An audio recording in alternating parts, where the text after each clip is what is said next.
Möödunud aasta suvel pidas Maksu- ja Tolliamet siin Kakumäe sadamas kinni sanktsioneeritud luksusjahi, mis oli teel Venemaale. Jahi kinnipidamine on pretsedent just seetõttu, et tänaseks on alus pandud oksjonile. Mootorjaht Sealine F430, mille pardal oli 4 inimest, saabus möödunud aasta 22. juulil tankimiseks Haven-Kakumäe sadamasse. Sadama töötajatel tekkis kiiresti põhjendatud kahtlus, et alus võib olla teel Venemaale. Vastavalt Euroopa Liidu sanktsioonidele on aga jahtide ning muude lõbusõidu- või sportpaatide Venemaale müümine ning tarnimine keelatud. Oma kahtlustes kohaselt siis Kakumäe sadam teavitas Politsei- ja Piirivalveametit, Maksu- ja Tolliametit ja mille peale siis koheselt reageeris ka politsei, saatis kohale oma patrulli. Kahjuks enne patrulli tulekut õnnestus 2 isikul lahkuda jahi pealt. Ehk siis kohe, kui mängu tulid ametivõimud, pani 2 pardal olnud reisijat ajama. Ülejäänud ei jõudnud ilmselt kokku leppida, millist puru täpsemalt ametnikele silma ajada, mistõttu ei klappinud nende jutt sihtkoha riigi osas kuidagi. See kõik oli Maksu- ja Tolliameti jaoks häirekell, mida ei saa ignoreerida. Tekkis põhjendatud kahtlus, et seda jahti soovitakse viia siis Venemaale ja seal maha müüa. Isikud peeti siis kahtlustatavana kinni, kuulati kahtlustatuna üle rahvusvahelise sanktsiooni rikkumises. Nemad ei olnud selle jahi omanikud, neid oli siis palgatud selleks, et see jaht toimetada siis Venemaale.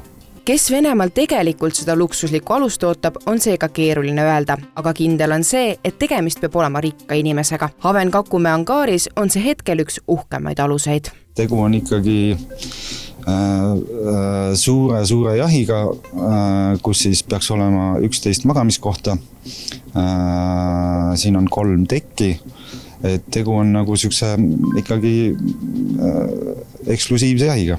TV3 uudistega suhelnud meresõidufännid liigitavad siiski 11,7 meetrit pika ja 4,2 meetrit laia aluse pigem kaatriks kui jahiks. Mõni tõdeb lisaks, et selle masinaga tuleks olla ettevaatlik, sest eksperthinnangu kohaselt on tegemist uppunud alusega, mis on Lätist taastatud. See olevat sama nagu osta omale avariiline sõiduk või tormist räsitud maja.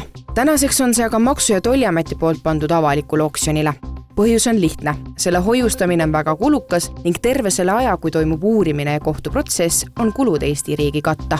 Praegu see jaht on arestitud ja selle jahi müügist saadud tulu siis on kuni kohtumenetluse lõpuni siis arestitud ja sõltuvalt sellest, kas siis tuleb õigemõistev otsus või süüdimõistev otsus, siis vastavalt sellele see lahendatakse, kui on süüdimõistev otsus, siis läheb riigi tuludesse. Kui kohus teeb õigeks mõistva otsuse, saavad paadil olnud isikud müügist saadud raha endale. Oksjoni alghind on 250 000 eurot. Sellised jahid maksavad aga uuena umbes 500 000 eurot, mistõttu on ka arusaadav, et alust transportinud isikud ei soovi sellest ilma võitluseta loobuda. Vahetult peale selle jahi kinnipidamist tekkis jahile Eesti ettevõte, kes siis väitis, et tema on selle jahi omanik. Arestimise otsus kaevati edasi ringkonnakohtusse, ringkonnakohtus samamoodi kaevati edasi ka riigikohtusse seda menetlusse ei võtnud ja praegu on arestimine jõus. Kui suur pretsedent see ikkagi on, et me võtame, või meie Maksu- ja Tolliamet peab kinni aluse ja saab selle siis panna oksjonile? Minu teada ei ole seda varasemalt tehtud, nii et ma ütleks, et see on praegu Eestis esmakordne selline lugu. Maksu- ja Tolliameti sõnul on vähem kui nädalaga tekkinud juba omajagu huvilisi. Kuna oksjon võimaldab jahi osta turuhinnast tunduvalt odavamalt, on see paljude merehuviliste jaoks magus investeering. Oksjon kestab kuni 12. märtsini ning enampakkumise tingimustega on võimalik tutvuda osta.ee keskkonnas.